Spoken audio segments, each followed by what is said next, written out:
जी हाँ, जीवन के अद्भुत रहस्य। इन अद्भुत रहस्यों के अंदर छुपा है हमारे जीवन को जीने की कला का एक बेहतरीन तरीका। क्या है वो? वो है अध्यात्म की साधना। आध्यात्मिक साधना का बखान करने का सबसे सरलतम तरीका जो है, या कहूँ कि अध्यात्म की जो साधना है उसकी चर्चा करने का जो अधिकतम सरल तरीका है, वह तरीका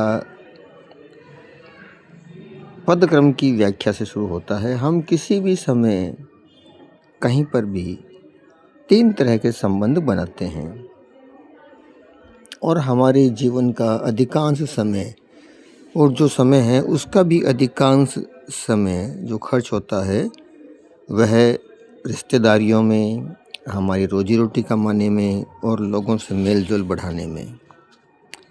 यह सब बहुत ही महत्वपूर्ण है, लेकिन अगर हमारे पास में कोई आंतरिक दिशा नहीं है तो ये हमें भटका भी सकते हैं।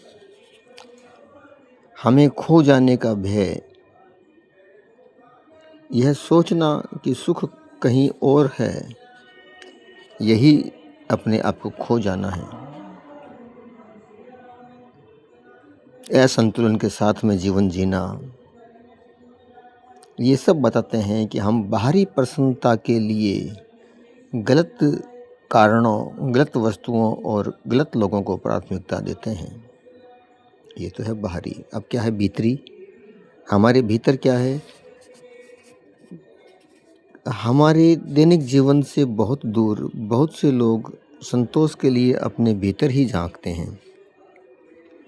जीवन से संघर्ष करते लोग जो बाहरी जगत को जीतने के लिए खुद को ही ढालने का प्रयास करते हैं, और वे जो अपने आंतरिक जगत के प्रति जिज्ञासु है, जागरूक है, उसे जानना चाहते हैं, वह कुछ ऐसे तथ्य को खोज रहे हैं। ये वह लोग हैं जो इस यात्रा को भीतर की ओर निर्देशित कर रहे हैं, यानी कि अपने शरीर के अंदर की यात्रा कर रहे हैं वो। और हमसे ऊपर कौन है तीसरे? वे जो सामान्य तरीके से अपने आप को खोजते हैं, प्रगति या ज्ञान विज्ञान की दिशा के अभाव में हतोत्साहित हो सकते हैं। उन्हें लगे कि वे एक ऐसे जहाज पर सवार है जो बिना कंपास के या बिना दिशा सूचक यंत्र के 70 नॉट्स प्रति घंटे की रफ्तार से चल रहा है। अब आप पानी के ऐसे जहाज में बैठ गए हैं जिसके ऊपर दिशा का ज्ञान करवाने वाला यंत्र नहीं लगा हुआ है और उसकी गति जो है 70 नॉट्स प्रति घंटे की है। हमसे ऊपर से जुड़ने का अर्थ है ईश्वर के साथ या अपने से बड़ी किसी शक्ति के साथ अपने संबंध का पुनर्स्थापन। ईश्वर एक है और विभिन्न संस्कृतियों में भिन्न भिन्न तरह से जाना और पहचाना जाता है। मेरे ईश्वर या तुम्हारे ईश्वर से जुड़ने की बात नहीं है, यह हमारे ईश्वर से जुड़ने की बात है। जब ऐसा हो जाता है तो लगता है मानो एक बिजली का बल्ब पूरे बिजली घर से जुड़ गया हो। एक बल्ब अपने आप में मात्र क्या है? कुछ तारों सहित कांच का टुकड़ा ही होता है।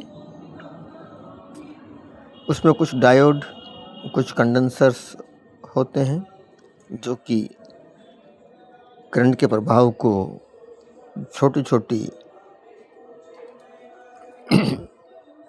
बल्बों के माध्यम से उजाला देते हैं।